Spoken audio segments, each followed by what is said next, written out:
চুরি যাওয়া মহিষমর্দিনীর মূর্তি ফিরিয়ে দিয়ে গেলেন খোঁজচোর।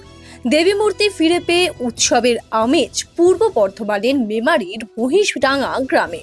পূর্ব বর্ধমান জেলার মেমারি থানার অন্তর্গত বোহার 1 নম্বর অঞ্চলের অধীনে মহিষডাঙ্গা গ্রামে মঙ্গলবার রাতে মহিষমর্দিনীর মূর্তি চুরি হয়ে যায় বলে অভিযোগ ওঠে। অভিযোগ জানানো হয় থানায়।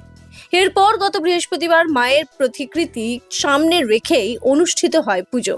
তারপর আজ সকালে গ্রামের পার্শ্ববর্তী একটি পুকুর সংলগ্ন মাঠের তাল গাছের গোড়ার ভেতর থেকে উদ্ধার হয় মহিষমর্দিনীর মূর্তিটি। আজ সেই মূর্তি বাজনা সহকারে মূল মন্দিরে ফিরে এনে পুজোর আয়োজন অনুষ্ঠিত হয় ধুমধাম করে। মূর্তি উদ্ধারের খবর ছড়িয়ে পড়তে এলাকাবাসীরা জড়ো হয় মন্দির প্রাঙ্গণে।